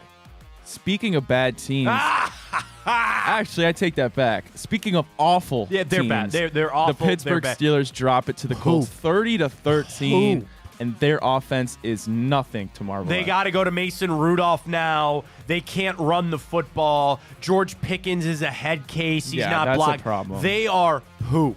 They are just straight trash. I feel like an idiot for picking them, but I'm happy to be wrong on that. Yeah, I did. You won on the Colts on that one. I picked Pittsburgh. I don't believe in the Colts either. I really don't. But how about the Colts? Here's the crazy thing for them watching that game. As we've had to overcome injuries and they find guys, that's the Colts with the running game. So Zach Moss, after Jonathan Taylor goes out, he's like the 7th leading rusher in the NFL. He goes down. Oh, yeah, we'll just give it to Trey Sermon, former Ohio State Buckeye, former Oklahoma Sooner, and he rushes for 88 yards. Gardner Minshew, he's like the best of the rest. And what I mean is that he's not as bad as Nick Mullins or Jake Browning or Tommy DeVito or all these other guys, but he's also not like an established starter. Like, if you were an NFL team, would you call Gardner Minshew to be your starting quarterback next year? No. He's what he is, a good backup that if he's got to play, he plays, and he's fine. But, dude, Pittsburgh, and I know that they're fighting to try to win, to get the winning record under Mike Tomlin, all that kind of stuff. The thing, and I just want to focus on Pickens for a second, because if anybody saw it, there are now multiple plays this season that he's just standing there, like, barely blocking somebody. And one of them, I think, was while Jalen Warren was trying to go into the end zone. I don't know how they didn't cut his ass. Like, that is a little microcosm of how the Steelers are not the same anymore. They're putting up with that crap. They suck. That is, we were talking about the coaching hires and the coaching carousel. We forget that there's going to be one in Pittsburgh. I don't think that there is any way that Mike Tomlin goes back to that job. I don't think there is any way. So, trust me, it warms my heart. During the holiday season, it warms my heart to watch the Pittsburgh Steelers just suck. It's great, and I love it. Well, perhaps the Lions heard me call them pretenders last week because they rout the Broncos. Broncos fall to 7-7, while the Lions are 10-4. Jared Goff, 5 touchdowns on the day. Dude, Goff, I mean, he's kind of living up to that number 1 overall pick. And I don't know if it was in that game, but I saw some sort of statistic that, like, what he's done over the last couple, like, I cannot remember for the life of me what it was, but there was some stat that basically, like, he's been an elite quarterback in some metric over the last, like, 5 years or something like that. Yeah, I don't think it's far-fetched to say. I mean, obviously, Jared Goff has played more seasons than Trevor Lawrence, but as of right now, Jared Goff has lived up to the number 1 hype more than a guy like Trevor Lawrence has. Yeah, and I mean, for Goff, they have dude. Sam Laporta is so good. Amon-Ra, like, they've really pieced together a good offense up there with Dan Campbell as well. But Denver, done and buried. They're fighting now. You got Sean Payton yelling at Russell Wilson. Denver now at 7-7. The thing is, the rest of their schedule on the way out: Patriots, Chargers, Raiders. They should be able to win all those games. So if they do that, 10-7 should be enough to get in. But the thing is, as hot as they were on that 5-game win streak, they only lost 2 out of the last 3. I don't believe in Denver. I think they're really bad. Lions, they're really good. I need to start giving them the respect that they deserve there. So nice win there for Detroit. No Tyreek, no problem for the Dolphins. They continue. I think it's a problem, but that's okay. They I think it's a continue problem. their embarrassment of bad teams. Still waiting for them to get their marquee win. I don't even know if they're going to get one before the season ends heading into the playoffs, Matt. But they rout a helpless Jets team, and Jets have nothing going for them right now. Jets are atrocious. Why they even are still entertaining Aaron Rodgers coming back, I don't know. They're officially eliminated from the playoffs. I pause to say, for Miami, okay, they beat up on a bad Jets team. Raheem Mostert is a beast. The touchdowns that he puts up are insane. They still need Tyreek Hill on that team. They really do. And yeah, they just kind of, I think for this game, they just kind of played with their food a little bit. They just beat up on a Jets team that I think is starting to slowly give it up a little bit. Still have Jalen Waddle, which is fine, but don't make no mistake. And this was perfect timing. Perfect timing for them. Get Tyreek a week off. Get him a little bit of rest. The problem is they're not going to be able to do that next week. They got the Cowboys. How about Miami on the way out? Cowboys, Ravens, Bills. That's a little 3-game stretch there for the Dolphins. So they need to get him back right. Jets are poop. They're really bad. Good job, Miami. Good cover. Well, our old friend Case Keenum got a win this weekend. I did not see that coming. I mean, they beat up on a bad Titans team. They win 19-16, but it's like we mentioned earlier, Matt. It really seems like without Tank Dell and without CJ Stroud, I mean, this team has nothing to be scared about. Derrick Henry wants out now. 16 carries for 9 yards. I mean, that is a backbreaker for the Titans. Everybody back out on Will Levis getting sacked 7 times in that game. Yeah. Mike Vrabel's going to leave that job. I've said that. I had somebody say he's going to go to. I'm all on him going to the Chargers. I guess he could go to the Patriots. What if he went to the Steelers? Wait, I'm sorry. Vrabel. Oh, yeah. What if Mike Vrabel? I think he's going to be real sought after. I don't believe the Ohio State thing. I think he's to stay in the pros. I think he's going to be really sought after. Backbreaker for the Titans.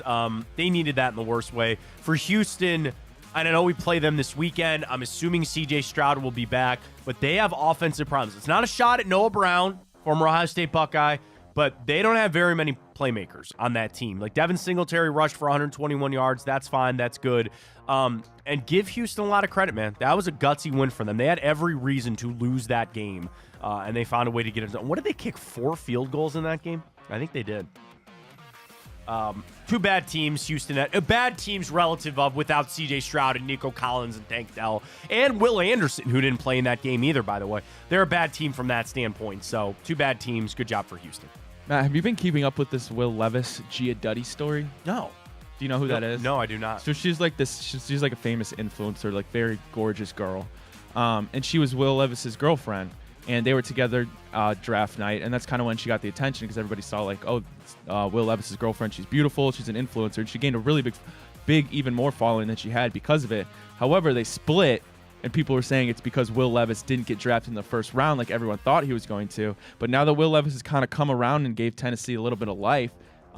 There's rumors that the reconciliation between those two might happen. And I just hope not for Will Levis. But people on Twitter are going kind of crazy about it. I mean, the thing is, you have star quarterbacks, and Josh Allen's dating that Haley Steinfeld chick. Like, certainly Travis Kelce dating Taylor Swift. I mean, you are in the era. Don't take her back. That's what I got to say. I mean, yeah, but like star quarterbacks, man. And and the thing is, a lot of times when the quarterback makes it, like, why is Jackson Mahomes a thing? Why is Brittany Mahomes? Because it's Patrick's family and his wife and all that kind of stuff.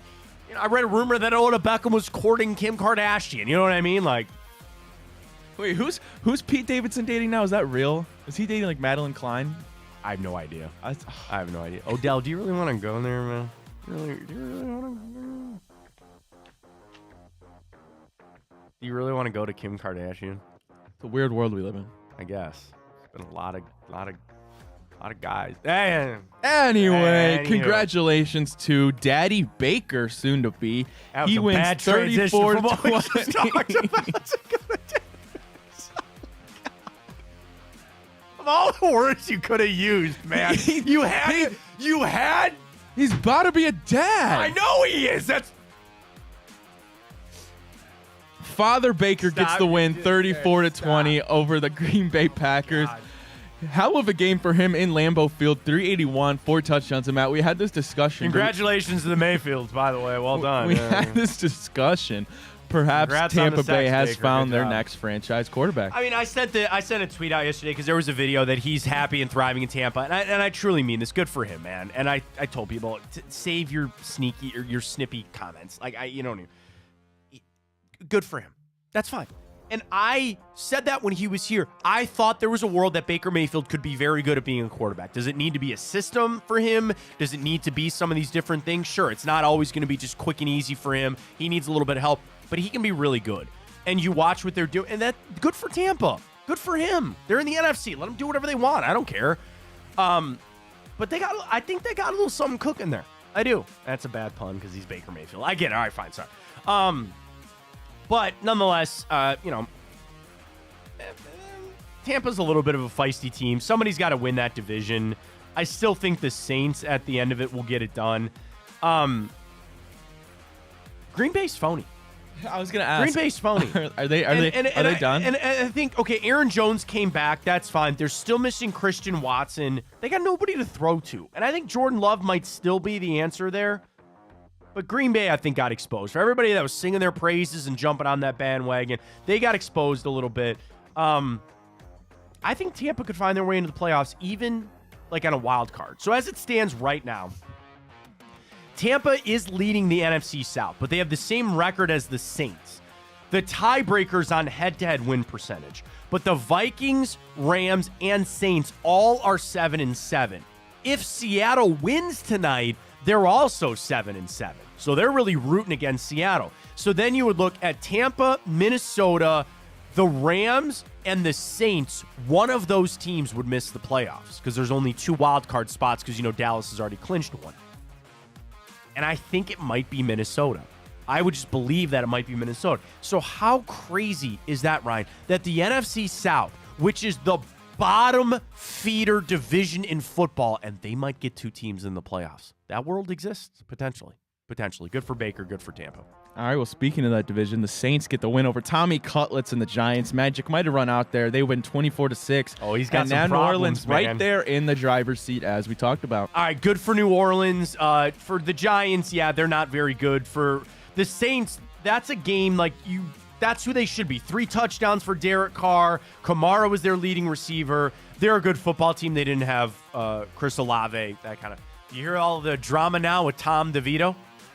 Was it a thing about the money? restaurant. Yeah, Yeah. I hope that's not true. So there was alleged that when Tommy DeVito showed up and got onto the scene, there was a restaurant that called out to him and they said, and this happens all the time, we'll pay you $10,000. You come to the restaurant, you sign autographs, take some pictures, and that's it. Okay, fine. Apparently he signed the deal. Then his agent came back after he blew up and they go, actually, it's now $20,000. And the restaurant goes, well, what do you can't do that? I think it's self-sufficing for this fact. The restaurant is getting even more exposure now than they would have ever gotten, even just Tommy DeVito showing up by this being a big thing. And everybody's looking at that agent because he's wearing his Italian-American Hall of Fame jacket on the sideline. He seems like kind of a tool. I don't know why. Not Tommy DeVito, his agent. I don't know why. He seems like kind of a tool. Never met the guy. Just seems that way. I don't know. I'm sure people say that about me. Wouldn't be the last time. But, magic has run out. I think, you captured it for a couple of weeks. Giants are a bad team. Saints are trying to stay in this thing. Every time you say it, though, it makes me want chicken cutlets. I don't want to make them. Maybe I'll go to that restaurant. Maybe I'll go to the restaurant. Start walking. Yep. Are you looking up? Are you ready for me to move on? Yeah, sorry. I thought we were moving on. I thought you were okay. I thought you were looking up directions to that restaurant. Alrighty, well, Kansas City, they get the win 27-17 over the hapless Patriots. A good bounce back game for the Chiefs, but really no surprise there. Good team beats up on a bad one. Yeah, I mean, Miami, or wait, what game did you just mention? Sorry, I'm texting. The Chiefs, you're good. No, I'll And tell you, Patriots. I'm probably gonna join Reflux Yeah, I saw tonight. that. So I'm trying to get all this stuff coordinated while also doing the show. Okay, sorry. Kansas City, yeah. New England's not good. Kansas City, they're freaking out still on the Kadarius Toney stuff. He's got drops, he got benched, all that other kind of stuff. Chiefs are not impervious. I think they got a little mental problem going there with the Chiefs a little bit. I do. I think they're focused on that play call, the offsides and all that kind of stuff. So I think it's distracting them just a little bit. I do. Alrighty, well, MVP Purdy, possibly? He's now the favorite. The 49ers crush the Cardinals 45-29. I'm not saying I'm going to vote him. However, I have a vote. Anyway, but he's the favorite on the sports books. And I guess people want to make the argument. I don't think it should go to a guy who's probably the 3rd, 4th, 5th, maybe 6th best player on his team to get that award. But according to the sports book, he's the heavy favorite. And, I mean, the NFL would love it, right? How nauseatingly overplayed would that Mr. Irrelevant to MVP pick be? I mean, it's got to be it's Christian McCaffrey. And that's what Brock Purdy came out and said yesterday. But it's hard. Dude, you throw 4 touchdowns like Brock Purdy. I'd give it to Christian McCaffrey. I would. I think he's the best player in football. The touchdown streak that he had 3 yesterday. He's unstoppable. He is absolutely unstoppable in quite a few different ways. So I would give it to Christian McCaffrey. I would. Arizona. Well, yeah, just playing the string out. They're better with Kyler Murray, sure. But, they're just playing for their draft pick at this point. Play it out the way that it is. Christian McCaffrey should get the MVP, is my opinion on that game. Well, the Rams survive a close game. They did beat the spread. That's good for me. And you, Matt, I mean, but they win 28-20. I watched a lot of that game because they bench Sam Howell. They go to Jacoby Brissett. Terry McLaurin is a beast. Get him out of there. Get him to the Browns. I would die if they could get Terry McLaurin on this team. He's so good. They go to Brissett. He throws 2 touchdowns. They try to make it close. Rams.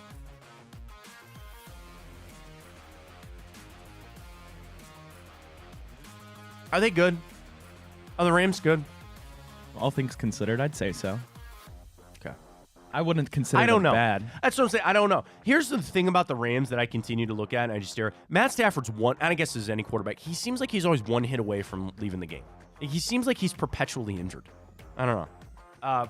Good win for the Rams. They're in the hunt. I think they'll make it. I do. I actually think they'll make the playoffs. Alrighty, Matt. Well, the Bills, I guess maybe they heard you say they're not going to make the playoffs because now it seems like they're going to get that final wild card spot possibly. They rout the Cowboys 31-10 at home. And Matt, I was thinking about this.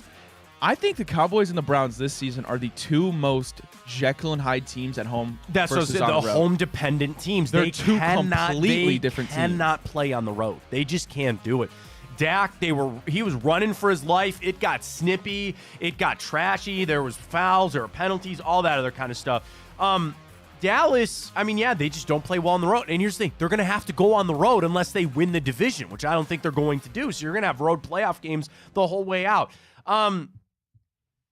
For Buffalo, that was a back against the wall, show up type of win. I didn't think they had it in them. I've maintained all season. I thought that Buffalo was really going to kind of struggle there a little bit. That was a big win for them. It really was. So, Buffalo's going to make it. I really believe that. I think the other playoff teams, so the 2 wild card spots, in my opinion, behind the Browns, I think the Bills are going to make it, and I think the Indianapolis Colts might make it. Ugh. I do. Don't know why. Fading Houston there just a little bit. Fade in Cincinnati? Yeah. Oh, yeah. Yep. The only thing is Cincinnati has a tiebreaker over Buffalo and Indianapolis based on a head-to-head sweep. There's a lot of tiebreakers going on right now. Browns are in a good spot. They're a game up on everybody with it, so we shall see. All right, we'll get to our Monday Night Bets tonight with Tipico. We'll get our Cavs boost rolling as well. Let's catch a break. We come back. We got the good, the bad, and the ugly. We'll talk more Browns. We'll get our bets rolling with Tipico. We got it all for you. Stay with us right here on Big Play.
Yeah, let's get to it. The good, the bad, and the ugly. Of course, I love doing it on a Monday, on a Victory Monday, right? Because it's all good. I do have a couple of bad things that we will kind of bring up from the game, but we do every Monday recapping the Browns, and of course with their big win over the Bears yesterday. Let's start with the good. I start with number one, a good Italian guy. I don't know if he's Italian. Joseph Vincent Flacco.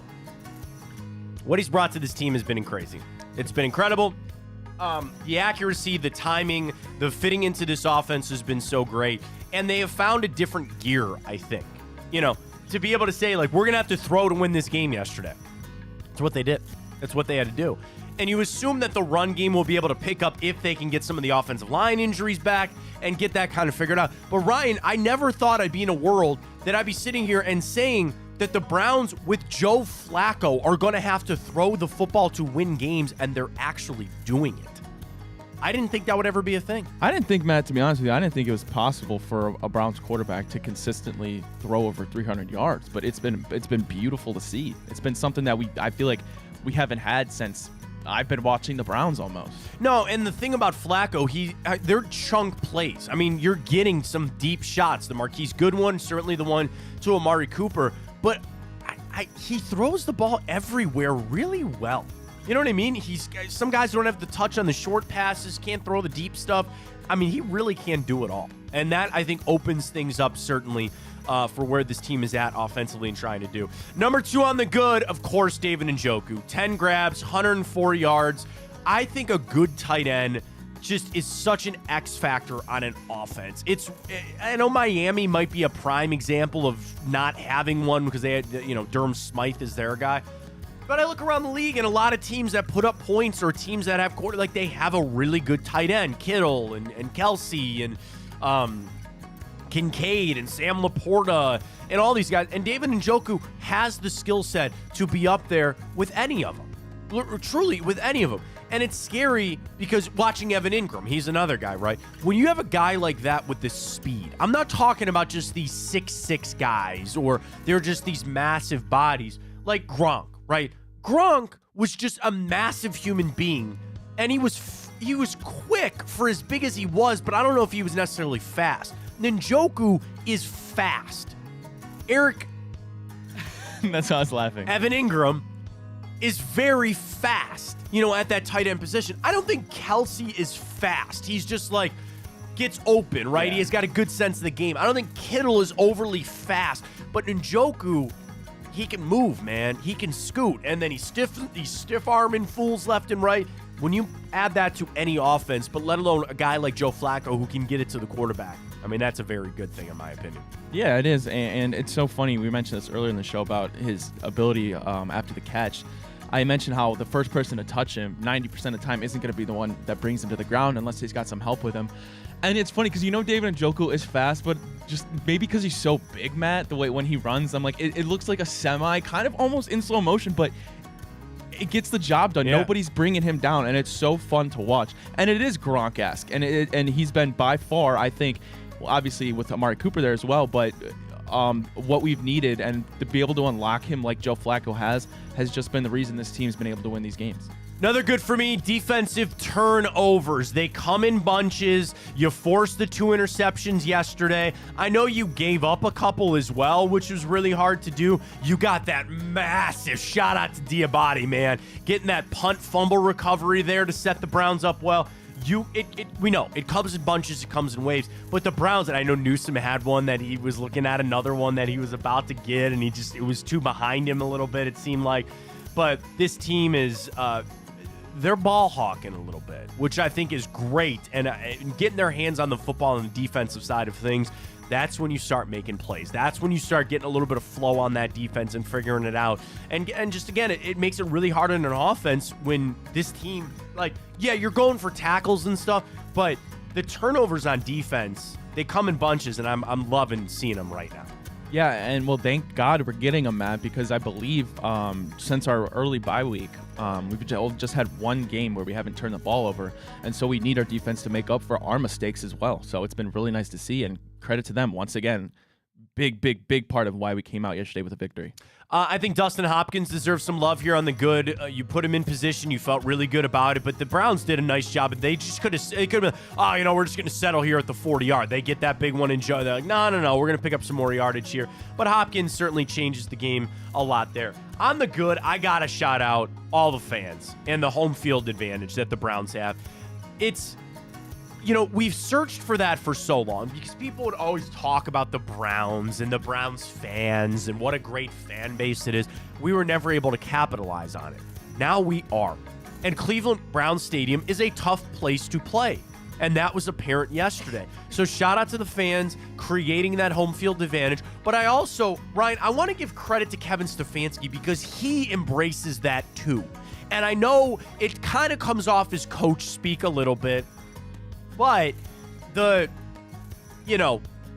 when he says get to your seats early and when he shouts the fans out, it helps the Browns fans take a little more ownership of it, to be there, to be loud, to get it all done. So I love it. And I think we have truly created finally that home field advantage we've been dying to have for a long time. Yeah, Matt, I feel guilty. I haven't been able to get to a Browns game this year. It doesn't look like I'm going to, obviously, because everything's pretty much sold out or crazy prices now that the Browns are in the playoffs. But, I mean, you can just see on TV, and the players talk about it all the time. Shelby Harris yesterday just tweeted, best fans in the world. And I love to be considered a part of that. Yeah. All right, let's get to the bad. Number one, the O-line injuries. We know we've had so many injuries we've had to deal with, but it's specific to that offensive line. Harris, Batonio goes down. That is like the scotch tape job of all scotch tape jobs, just trying to piece that together. Bill Callahan, where would you be without him on that offensive line? And make no mistake, that's had to change things. And if the Browns can get Posick back, and if Batonio could come back, I'll feel a lot better and believe that there's even another level to this offense. I really feel like there could be another level to this offense of if you can get that offensive line playing to even just a little bit better than what they were. Montez Sweat was eating up James Hudson for a good chunk of that game yesterday. He was. And you had to make the adjustments. You did that. But it's just what was the strength of our team has just been decimated. And it's really kind of hard to watch at times on that O-line. What do they do? I don't know. You got to get healthy. Got to get Batonio healthy. Got to get Posick back. That's your best bet on things. But they might need to start looking at that right tackle position, too, and seeing what they're going to have to do there. Yeah, did you see that little tidbit, though, yesterday on the broadcast? Montez Sweat has a chance to be the first player ever to lead 2 franchises in sacks in a season. Oh, really? Interesting. He leads the Commanders still. And now he obviously has the lead for the Bears. Wow. I guess apparently it's never happened in NFL I history. would believe that would never happen. That's quite the statistic right there. Kind of off the O-line injuries, the run game yesterday was... You had to get away from it, I know. But I'm fine with them giving Ford the carries. I'm going to continue to say I think we need to run Kareem Hunt more. I just do. You only rushed for 29 yards as a team. You only had 18 carries as opposed to 45 pass attempts. It's the O-line. Tell me it's the O-line. That's what it has to be, right? I mean, there's no excuse. It's got to be the O-line. Yeah. I don't know, man. And I guess if you're just going to say we're going to put this on the right arm of Joe Flacco and figure out what you're going to do there, I guess. But the run game is not good right now. They got to find a way. Got to find a way to be a little bit better. And my final bad, Myles Garrett not getting holding calls. I mean, this is just insane at this point. I don't know if the league has something out to get him necessarily, but it's like they keep bringing attention to it. They keep trying, and I know the Browns will send their clips in to the NFL for review, and the NFL will come back and say this or do that. It's got to turn eventually, right? It's got to turn. Just one or two. Can the league call down to these players or to these refs, and I don't even know who's ref in the game this weekend, but hey, man, you got to keep your eye on Myles Garrett here. He's getting held. Yeah. And I know Stefanski tells the referees before every game, like, keep your eye on my guy, man. Protect him out there. Just call it even. That's the thing. It's not that I'm asking them to do anything unsavory. Call it like you see it. Call it for what you see. Myles Garrett is getting held. Call it. So I think that's the bad. Ryan, I left it open on the ugly. I really didn't have anything for the ugly. Oh, come on. I love your cheesy, I know. Shots at the cities. So that's what I was saying. Chicago, I love deep dish pizza. Is it ugly, though? Is it not good? No, it's good. It's delicious. That's what I'm saying, so I don't know. What's the thing about Chicago? We'll take the viewers' help for that. Yeah. Send us your shots about Chicago so we can get something slotted for the ugly. Oh, do you know about Malort's? Malort's. Have No. you ever heard of Malort's? I can't say I have. That's a Chicago thing. Hang on. I'm setting that up. What is it? If you know, you know. If you know, you know. If you, what's the acronym? IY. If K. you know, you know. YK. YK. All right, that is it right there. Have you ever had Malort's? No, I've never heard So of it's it. a Chicago staple. So my brother and sister-in-law, my wife's sister and her husband, they lived in Chicago for a long time, for 7 years. So we'd go visit them. So on the very first trip, my brother-in-law goes, "Hey man, do you want to have a shot of Malort's?" And I go, "Yeah, sure." So it's a Chicago thing. It's a liquor. I think it's technically like a whiskey or something like that. I take it. I about throw up because it tastes like a burnt tire. Straight up. It is one of the most vile, foul things that I've ever tasted in my life. So, but apparently it's a Chicago, like there are people in Chicago that willingly drink it. I guess like once you get over it or once you get used to it, it's actually good. I don't know. So now I trick people when they come to my bar because in my basement. I was like, you have a bar? I do in my basement, yeah. So I would trick people. Now Ryan's, now you know the game here a little bit. But I would like, "Oh man, you want a shot of Malort's?" And then to watch them take it and about throw up, it's one of the funniest things. So I have their friends, or when they go back to Chicago. My sister-in-law just went back to Chicago a couple months ago, and I was like, "Hey, I'm running low on my bottle of Malort's. Hook me up with it." Jepson's Malort's is what it is. Okay. So that is very ugly, and if you know about Jepson's Malort's right there. So there's your good, the bad, and the ugly for the Browns and the Chicago Bears. I am very concerned about the Joe Bitonio injury. So he said after the game that he went through warm-ups, it locked up on him, he tried to play through it, he couldn't do it. I know we're in this position now because of how many people we've lost. I'm worried. Like, this game, fine. And I think the Browns are in a position, and being a realist, where I think the Browns should be favored in a lot of these games. They should be on the way out. You are afforded a loss here. You are 100%. If you need to, if there's going to be a loss, you can chalk one up, certainly. Would I like it to not be Houston because they're right on your butt in the AFC wildcard? Sure. And, Bitonio, you can overcome that, I guess. I'm concerned. I'm really concerned. I don't know why. I just hear his back locked up. He's over 30. He's a lineman. I don't know, Ryan. Am I making too much out of it at this point? No, I mean, it's arguably your best offensive lineman, right? And the guy who's been there through all these injuries. So he's been a staple to get through this struggling part of the season. And then to see that, like you said, I mean, you can't argue with the age, and especially a position like the line where you're in the trenches for 60 minutes a game. I mean, I can only imagine the bruises that your body take. And especially when you're a guy like Joel Bitonio, I mean, it's not like he really has anything to go out there and prove. I mean, I think, Matt, do you think he's going to be a Hall of Famer? Yeah, I think there's conversation to be had. Yeah, so, I mean, realistically, it would suck. Obviously, nobody likes to hear that word retire. However, I think it's a possibility, but let's just hope that, he's got more left in the tank, and I think he does. I also believe that you're right. I mean, he's fought through so much to be on this team, and he's seen it as much as anybody, and missing that playoff game, which gutted him, and they won it, and then he's able to go play in Kansas City, which is great. But he's just a really good player on your team, too.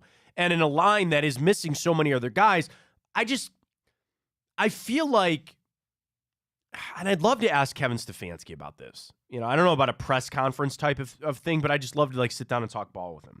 Where would it be advantageous to have what the Browns have, where the interior of your line is your best three guys? Or would you rather have it where one tackle and then a guard on the other side? You know what I mean? Would you rather have your best three guys spread out on that line, or have your three best guys either be on completely one side, excuse me, or have them all in the interior, like what the Browns have right now? I'd love to ask Kevin Stefanski that. And of course, you got to deal with what you got to deal with. Your best three guys at your moment are in the interior. You're missing Posick, you're missing Joel Bitonio, so that's tough to overcome. But that's one, We keep saying what over and over again? The Browns keep overcoming these injuries. And I said that last week, man, that I kind of have this innate fear that eventually it's going to become too much, that there is going to be too much that they can't overcome. And maybe losing Joe Bitonio potentially for this weekend. I hope he can play. Who knows? But that might be one that's really hard to overcome. But we'll have to see. They don't really have a choice, right? I mean, unless we want to suit up. No, they don't need me out there. I was a blocking tight end more than I was a receiver, but no, you definitely don't want me out there. But nonetheless, for the Browns, pretty good on the injury front coming back out of this game, so that's great. Yeah, man, it's all good. It's a victory Monday that you can just revel. You sit back, you just enjoy it.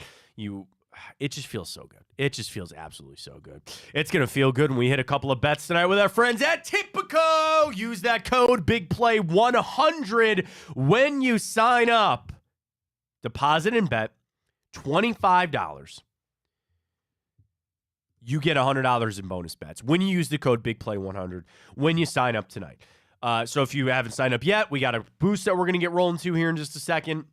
For the Cavs, we'll also get our Monday Night Football picks as well. But get signed up, folks. I love Tipico. It's a great interface. It's super easy to use. And really what sets them apart is the boosts. And it's not that other places don't do boosts. They do. But Tipico really, they have a lot of them. They have them for every game. They do our own show boosts. We love it with our friends at Tipico. Use that code BIGPLAY100 when you sign up. You bet $25 and you'll get $100 in bonus bets to use to your pleasure. Would you like to start with the Cavs or you want Monday Night Football to start? Let's start with the Cavs. All right, let's start Cavs. Houston in town tonight. I have it at 3.5 or 4. That line is held. I was actually at 5. It's down to 4 now for the Cavs in this one.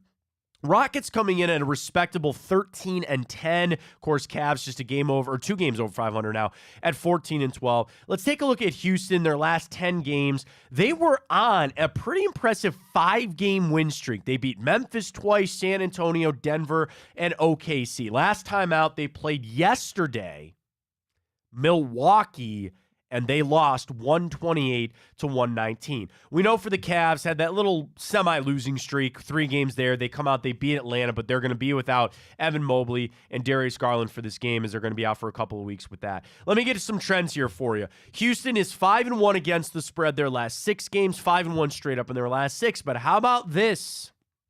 They don't play the Cavs all that well. Houston is 1-6 against the spread their last 7 games against the Cavs. 1-5 straight up in their last 6 games against the Cavs. And Houston 0-5 against the spread their last 5 games at Rocket Mortgage Fieldhouse. On the road this season, or at least their last 11 games, Houston is just 2-9 straight up in their last 11 road games. We get to see Dylan Brooks tonight. He's kind of a jackass. But anyway, he's bitching at the refs. He's bitching for all this. I've got it at 3.5. I'm going to take that with Tipico. Let's see. Can we get to our parlay? Okay, we're back into Tipico. So I'm going to take the Cavs minus 3.5. And we might have to send this to them later, Ryan, to get it posted.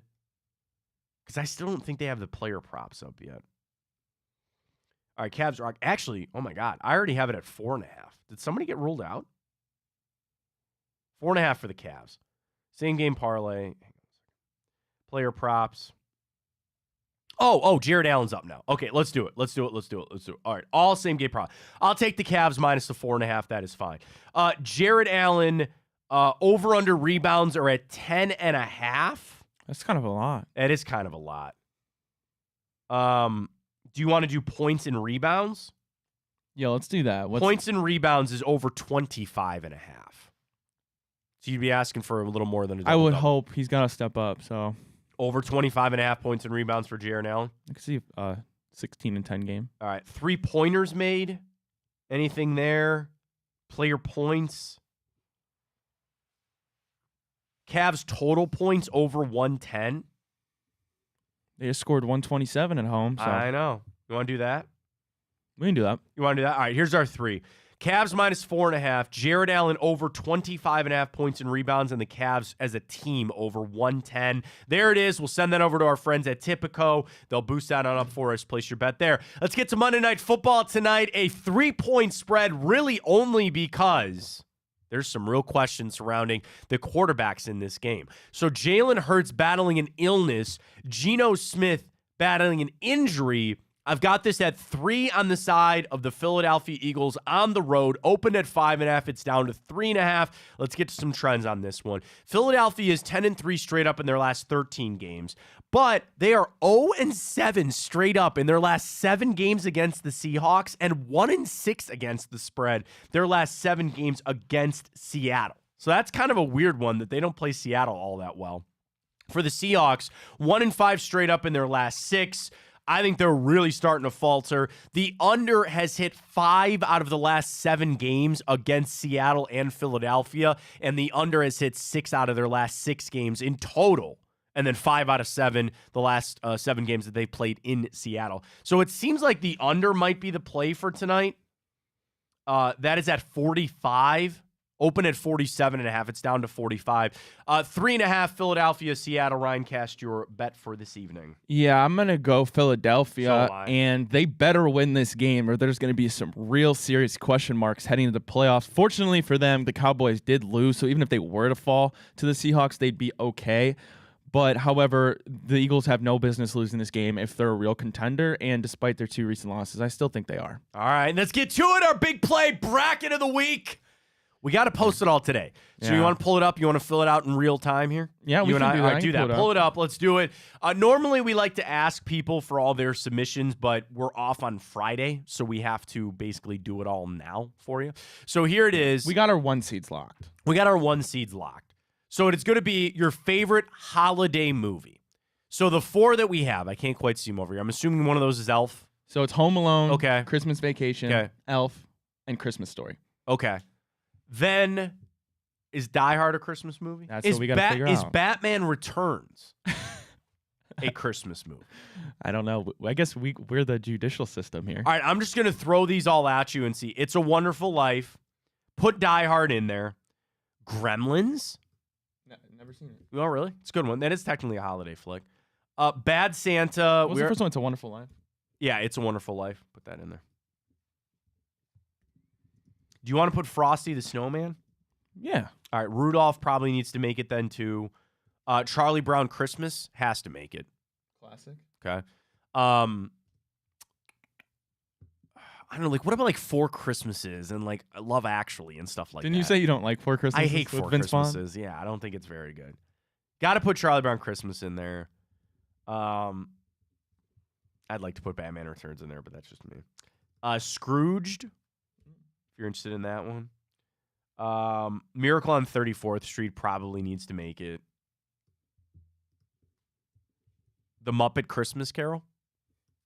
I haven't seen it. What? Put that in there. Is The Nightmare Before Christmas a Christmas movie or a Halloween I think movie? it's a Halloween, right? All right, so then we won't put it in here. You put a Christmas Carol in there. It's Miracle on 31st Street, right? 34th 34th. Street. Close. You'd be 3 streets over. 3 blocks over. Close enough. Close enough. Christmas Vacation we got. Babes in Toyland's a trippy-ass movie, man, if you've ever seen it. The remake with a young Keanu Reeves. Did we say Rudolph already? Put Rudolph in there. Frosty. What else? Tweet quickly if you've got them. The Polar Express. Oh, that's got to go in there. All right, put it in there. I'm not a big Polar Express guy, but I think it probably deserves to be in there. The Santa Claus with Tim Allen. Oh, yeah. Okay, put that in there. Oh, Jingle All the Way's got to make it. Have you seen that with Arnold Schwarzenegger? No, I haven't. Put that in there. What's the one? Deck the Halls? Isn't that a one? Yeah, but I don't put that one in there. But I think I do think Jingle All the Way deserves to make it. Oh God, what was the other one I was gonna say? Oh, you got to put Jim Carrey's The Grinch. Well, there's 2 different Grinches. You just want to put the Grinch. Yeah, let's just keep it at one. Keep it all in one because they're all like I like the Jim Carrey one, but the original the animated one. What's the one? What's it called with Tim Allen? Is it just the Santa Claus? Santa Claus. Yeah, the Santa Claus. Play on words there because he had to do that. We already put the Wonderful Life. Oh, I get it. Because he got it. Yeah, you ever seen the Santa Claus? Like Spoiler alert: he killed Santa, so then he has to become Santa. Yeah. And then his parents and Neil, who's a real jack off, tries to steal his kid and all that kind of stuff. It's an interesting one. I get a lot of Edward Scissorhands. I just Googled like your best holiday movies. Edward Scissorhands keeps coming up. I don't know why. I think because it snows at the end. It's like I guess, again, it's like Die Hard. It's like Batman Begins. By the way, Lethal Weapon, good holiday flick because it's set also during Christmas. I'd like to put Lethal Weapon in there if I could. I'll leave that up to you. Did you put the Muppets Christmas Carol in there? No, but I can. Can you? Yeah. Do that. Do you want to put Four Christmases in there? Do you want to put Love Actually in there? Well, we'll get a chick flick. I mean, like it's more about the people. It's more about like how they're gonna vote. Trading Spaces keeps coming up. We gotta go. It's 56 already. Oh my god. All right, follow us at MF Fontana Show. We'll figure this out. I'm actually gonna join the Reflaw guys tonight, so watch that. Big play. Follow everything. Enjoy the hell out of Victory Monday. Did I miss anything? We still got anything to do? I don't think so. Enjoy the hell out of your Victory Monday. Take it easy.